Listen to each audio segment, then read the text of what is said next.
আসসালামু আলাইকুম, আমি নোমান তোমাদের সাথে ধারাবাহিকভাবে তোমাদের বইগুলো নিয়ে আলোচনা করছি। তার ধারাবাহিকতা এখন তৃতীয় শ্রেণীর বাংলাদেশ ও বিশ্ব পরিচয় বই নিয়ে আলোচনা করব। আমাদের ইতিহাস প্রথমত এখানে আছে ভাষা আন্দোলনের যে সময়কার, সেখানে কিছু ছবি দেওয়া আছে।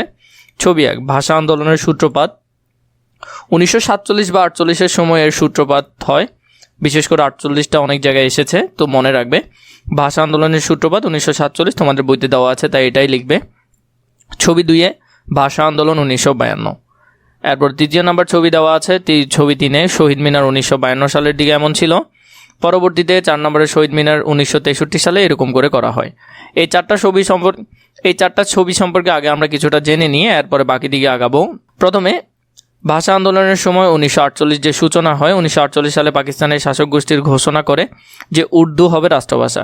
কিন্তু সে সময় পূর্ব বাংলার অধিকাংশ মানুষ বাংলায় কথা বলতো, তাই ছাত্র সমাজ এর প্রতিবাদ করে। ঢাকা বিশ্ববিদ্যালয় সহ বিভিন্ন শিক্ষা প্রতিষ্ঠান ছাত্ররা মিছিল ও সভা করে বাংলাকে রাষ্ট্রভাষা করার দাবি জানায়। এভাবে ভাষা আন্দোলনের সূচনা হয়। তো এটা খুবই গুরুত্বপূর্ণ, এই অংশটা খুবই ভালো করে দেখবে। ছবি 2, ভাষা আন্দোলন 1952। তো এরপরে এই যে এখানের মধ্যে ভাষা আন্দোলনের সময় যে অনেকে মারা যায় তাদের নাম দেওয়া আছে, কত তারিখ সেটাও দেওয়া আছে। 3 নম্বরের মধ্যে শহীদ মিনার, ভাষা শহীদের স্মরণে প্রথম শহীদ মিনার নির্মাণ হয় 1952 সালে 23 ফেব্রুয়ারি।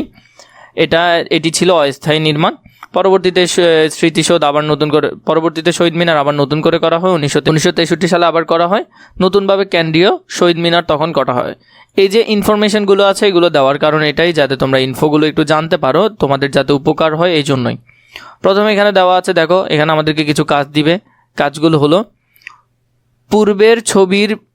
পূর্বের পৃষ্ঠার ছবিগুলো পর্যবেক্ষণ করে ও নিচের ছকে লিখি।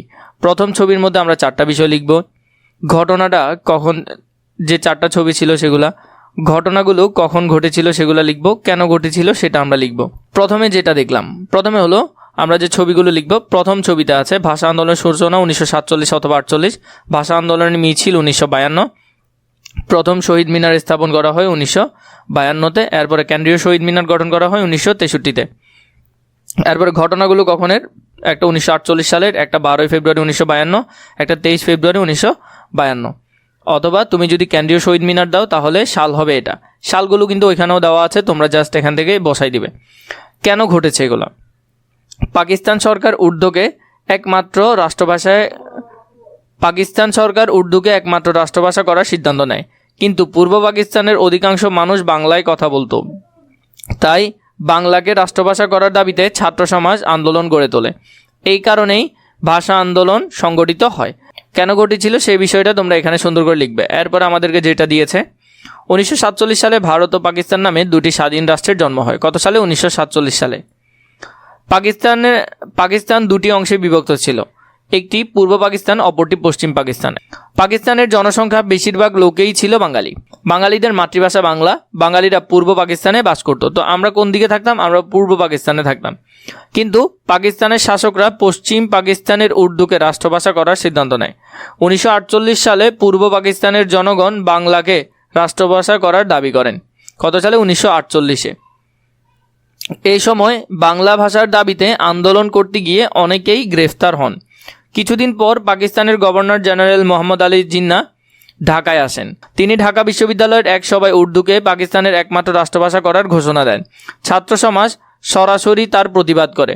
1952 সালে 21 ফেব্রুয়ারি ঢাকার রাজপথে তারা মিছিল বের করে। দাবি একটাই, রাষ্ট্রভাষা বাংলা চাই। পুলিশ মিছিলে গুলি চালায়। শহীদ হন সালাম, বরকত, রফিক, জব্বার সহ আরও অনেকে। ভাষার দাবিতে শহীদ হন বলে আমরা তাদেরকে ভাষা শহীদ বলি।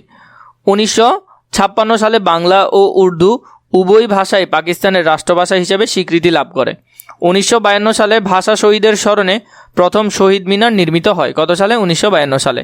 পরবর্তীতে 1963 সালে কেন্দ্রীয় শহীদ মিনার নির্মিত হয়। আমরা যদি খ অংশটা দেখি, বিষয়বস্তু পড়ি ও কখন কি ঘটেছিল তা ধারাবাহিকভাবে লিখি।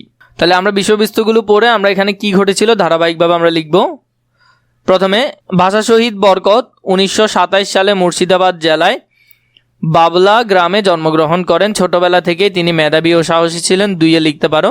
তিনি ঢাকা বিশ্ববিদ্যালয়ের রাষ্ট্রবিজ্ঞান বিভাগে অধ্যয়ন করতেন। 1952 সালে বাংলাকে রাষ্ট্রভাষা করার দাবিতে ছাত্ররা আন্দোলন শুরু করলে তিনিও এতে অংশ নেন। এরপরে হলো 21 ফেব্রুয়ারি 1952 সালে ছাত্ররা 144 ধারা অমান্য করে মিছিল বের করে। পুলিশ মিছিলে গুলি চালায়। 4 পুলিশের গুলিতে বরকত আহত হন এবং পরে শহীদ হন। তার এই আত্মত্যাগের মাধ্যমে ভাষা আন্দোলন আরও শক্তিশালী হয়ে ওঠে এবং বাংলা রাষ্ট্রভাষার মর্যাদা লাভ করে। তো এই অংশটা খুবই ভালো করে দেখবে, এটা সুন্দর করে এই 4টা বক্সের মধ্যে 4টা লিখে ফেলবে। এরপরে কি আছে, ভাষা শহীদ আব্দুস সালাম 1925 সালে ফেনী জেলায় লক্ষণপুর গ্রামে বর্তমান সালামনগর জন্মগ্রহণ করেন। তার বাবা মুন্সি আব্দুল ফাজেল ও মা দৌলতের নিসা।